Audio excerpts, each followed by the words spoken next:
राधे। मेरा नाम है एलिजाबेथ और आज हम बात करेंगे बहुत ही सुंदर विषय में। हमारे साथ आज डॉक्टर प्रियंका शुक्ला जी हैं वृंदावन धाम में, जिन्होंने पद यात्रा में शामिल हुई हैं दिल्ली से, और आज जो है ये विश्राम करेंगे पद यात्रा में। तो पूरे इस सुंदर चर्चा में हम इनसे जानेंगे सनातन के बारे में और इनकी क्या राय है कि हमारी जो यूथ है उनके ऊपर इस पद यात्रा का क्या इम्पैक्ट पड़ा है। और जैसे कि हम समझ पा रहे हैं कि धीरेन्द्र शास्त्री जी का जो मकसद है बागेश्वर धाम से कि इस पूरी यात्रा का जो मेन मकसद है वो है कि हमारे बीच भाईचारा रहे और जाति से रिलेटेड जितने भी संवाद हैं उसमें हम लोग वो सारा जो टॉपिक है उसे बंद करके एकता और प्रेम की भावना लेकर आए। तो यूथ का इसके ऊपर आपको लगता है कुछ इम्पैक्ट है? बिल्कुल इम्पैक्ट है। और पहले मैं बता दूं कि विश्व हिंदू परिषद के उपाध्यक्ष हूँ मैं, और त्रिपुरेशी शक्तिपीठ लखनऊ से पहले विश्व हिंदू परिषद के उपाध्यक्ष हूँ। और ललिता त्रिपुर सुंदरी का मंदिर है जो रामपुर में है और उसकी कार्यकारी अध्यक्ष भी हूँ। तो मैं एक सनातन ध्वज वाहिका बनके ही इस सनातन यात्रा में शामिल हुई हूँ। और यूथ का इम्पैक्ट बिल्कुल उनके ऊपर बिल्कुल प्रभाव पड़ रहा है, क्योंकि जब हम कुछ अच्छा देखते हैं, चारों तरफ एक अलग माहौल बना दिया है और एक यूथ ने ही बनाया है। एक वो जवान व्यक्ति ही है, लड़के ही हैं अभी, भले ही उम्र में अभी 28 साल के हैं धीरेन्द्र शास्त्री जी, भले ही उनको ज्ञान परमात्मा ने अपना जो आध्यात्मिक रूप से उन्हें चुना है और भगवान हनुमान की उन पर कृपा है।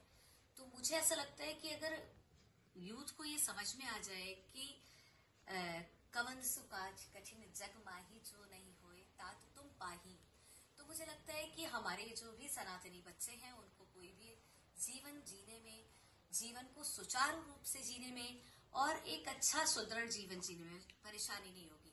तो यही वो समझाने का प्रयास कर रहे हैं।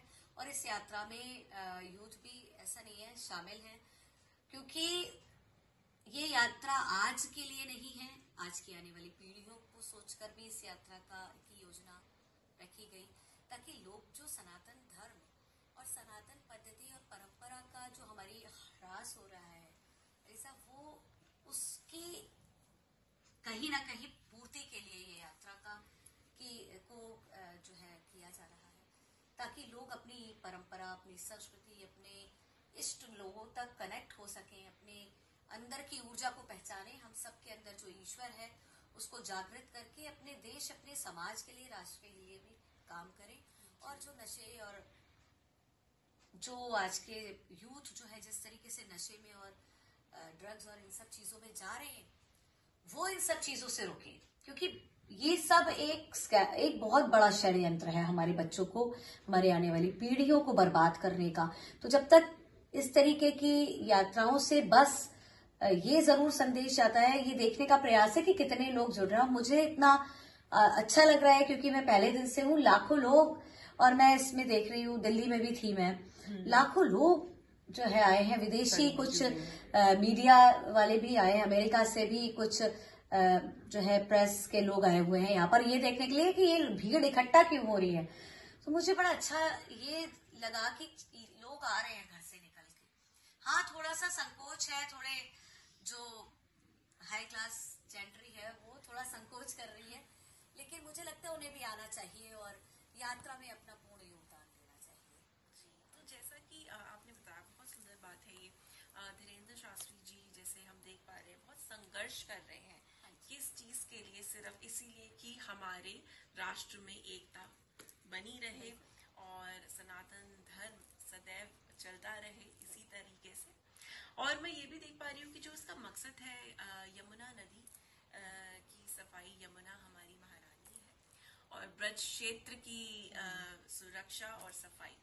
तो इससे आपको लगता है इस यात्रा से लोगों के अंदर इस तरीके की जागरूकता आएगी और यूथ भी इसमें काम करेगा कि सब लोग मिलकर, क्योंकि हम सिर्फ किसी सरकार को नहीं कह सकते इस कार्यक्रम खुद भी जुड़ना होगा, क्योंकि हम अपने क्षेत्र से प्रेम करते हैं तो हमें खुद भी उसमें मेहनत करनी पड़ती है। तो आपको लगता है कि इस यात्रा द्वारा, ऐसी यात्राओं द्वारा हम सब लोग जुड़ सकते हैं इसमें? नहीं, बिल्कुल। देखिए, वैसे तो हमारे माननीय प्रधानमंत्री श्री नरेंद्र मोदी जी ने एक कैंपेन चलाया ही हुआ है कई वर्षों से, जब से सरकार आई है, स्वच्छता अभियान का। और उसके माध्यम से बहुत स्वच्छता, और पहले से भारत में बहुत ये अवेयरनेस तो आई है।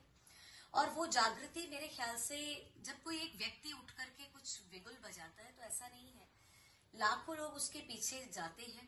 बस सिर्फ ये है कि ये सिर्फ यमुना की सफाई का विषय तो नहीं है, ये तो पूरे भारत की ही बात है। लेकिन हाँ, क्योंकि हमारी यमुना, अभी देखा होगा, अभी बीजेपी की जब से ये मुख्यमंत्री बनी है आपकी रेखा गुप्ता जी, इस बार छठ पूजा में बहुत ही स्वच्छता रही। तो मुझे लगता है कि क्योंकि सरकार बहुत अच्छी है, इस तरफ ध्यान दे रही है, और हमारे अंदर धर्म और धर्म के प्रति आकर्षित सरकार है, धर्म को आगे लाने वाली सरकार है, तो मुझे लगता है बिल्कुल ये समय बिल्कुल गंवाना नहीं चाहिए। और इस समय में सारे सनातनियों को अपनी पूरी सनातन ऊर्जा के साथ आगे आकर के हर अभियान का एक जो है प्रतिनिधित्व करना चाहिए। और उस ये स्वच्छता जो आपने यमुना जी की कही, देखिए, वृंदावन व्रज की भूमि, यहाँ कण-कण में कृष्ण है। मैं तो सुबह मेरे साथ जो बच्ची है वो कह रही थी, मैं इतनी खुश, बरसाने में रुकने का अपना आनंद जो मिल रहा है मुझे, भगवान ऐसे जो अवसर है वो बहुत भाग्यशाली लोगों को देते हैं। जो मुझे लगता है कि शायद मुझे इतना धर्म का कार्य करना और साथ में धर्म स्थलों की रज को छू लेना, उसमें अपनी समय और अपनी आध्यात्मिक चेतना को जागृत करने के लिए रुकने की बात जब आती है कि उन स्थानों को छूना, तो ये बहुत अच्छा विषय है। और जहां अगर मान लीजिए जब कृष्ण वास कर रहे हैं तो उसका कण-कण हमें बिल्कुल गंदा नहीं करना चाहिए। भगवान स्वयं ब्रज की भूमि में है, हर धूल के कण-कण में है, तो ब्रजवासियों का तो पूरा उत्तरदायित्व तो है ही, लेकिन साथ ही साथ जितने भी बाहर से लोग आ रहे हैं, जो भी बाहर से यात्री आते हैं, जो भी पर्यटक आते हैं, उनका भी उत्तरदायित्व है कि वो ब्रज के स्थान को या किसी भी ऐसे स्थान को गंदा ना करें, ताकि हमारी जो संस्कृति है और हमारे जो संस्कृति की, जैसे यमुना में भी पी करके कोई भी बॉटल फेंक देना चीजें, तो ये अवेयरनेस तो आएगी और आ रही है।